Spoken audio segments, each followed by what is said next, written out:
आज हम लोग BNS 2023 के बारे में पढ़ेंगे और जानेंगे। BNS 2023 1 जुलाई 2024 को इफेक्ट में आया, लागू हुआ एंड इसमें 358 सेक्शन और 20 चैप्टर्स थे।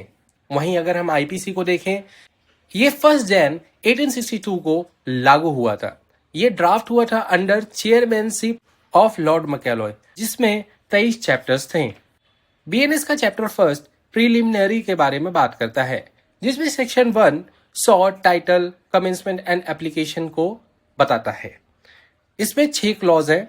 वहीं अगर हम IPC में देखें, इसके लिए सेपरेट सेक्शंस अलॉट किए गए थे अंडर सेक्शन 1 to 5, जो टॉक करते थे title, extent, intra and extra territorial offences. वहीं अगर हम देखें BNS में इसे कंबाइन कर दिया गया है सेक्शन 1 के अंडर। सेक्शन 1 में फर्स्ट क्लॉज क्या कहता है? फर्स्ट क्लॉज कहता है कि this act may be called as BNS 2023।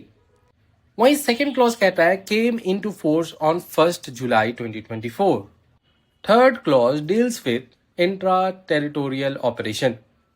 It refers to कोई भी पर्सन किसी भी पार्ट ऑफ इंडिया में रहता हो, उसका अगर एक्ट और ओमिशन कॉन्ट्ररी हो जो भी प्रोविजन दिए गए हैं इस संहिता के under, shall be liable, guilty within the territory of India। यहाँ एवरी पर्सन का मतलब क्या होता है? यहाँ एवरी पर्सन का मतलब है कोई भी पर्सन जो regardless of any caste, race और रैंक, क्रेड, जो भी पर्सन, सबको इक्वली ट्रीट किया जाएगा, will be made liable to punishment. ठीक है। वहीं अगर हम केस लॉज देखें इस पे, तो Mubarak Ali Ahmad versus state of Bombay एक केस था। Principle followed in this case. किस प्रिंसिपल को फॉलो किया गया इस जो केस था इसके अंदर? Every person irrespective of nationality, allegiance, rank, status, caste, creed, colour is liable to punishment for every act और omission contrary to the provision of law. तो कोई भी पर्सन इरिस्पेक्टिव, इस पे नहीं है कि किसी पे अगर किसी का नेशनैलिटी, एलिगेंस क्या है, रैंक क्या है, स्टेट क्या है, कास्ट क्या है, क्रेड क्या है, कलर क्या है, इसके इरिस्पेक्टिव हर कोई, हर पर्सन लायबल होगा पनिशमेंट फॉर एवरी एक्ट और ओमिशन जो उन्होंने किया होगा contrary to the provision of this law. फिर if foreigners can't take plea of ignorance of laws that was unaware of the criminal nature of the act in question since it was no offense in his country। Means कोई भी foreigner plea of ignorance of the law को ले नहीं सकता कि उसने जो act criminal nature का किया है उसे वो पता नहीं था, और ये भी कि उसके कंट्री में ये ऑफेंस ना भी हो। जैसे गांजा बेचना बहुत सारे कंट्रीज में लीगल है, अब यहां अगर कोई फॉरेनर आके गांजा बेचेगा तो वो इलीगल हो जाएगा। तो वो ये प्ली नहीं कर सकता कि उसे ये पता नहीं था, वो लायबल होगा अंडर BNS 2023 से।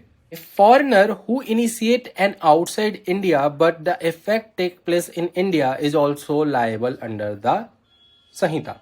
मीन्स कोई भी फॉरेनर कोई भी एक्ट इनिशिएट करता है आउटसाइड इंडिया, पर उसका जो इफेक्ट है वो इंडिया के अंदर देखता है, जो क्रिमिनल नेचर का है। जैसे कोई टेररिस्ट है, वो ऑपरेट कर रहा बाहर से, लेकिन उस कहीं पे जाके बम फोड़ दिया इंडिया के अंदर, तो ये क्रिमिनल नेचर का है, वो BNS 2023 से लायबल जरूर होगा।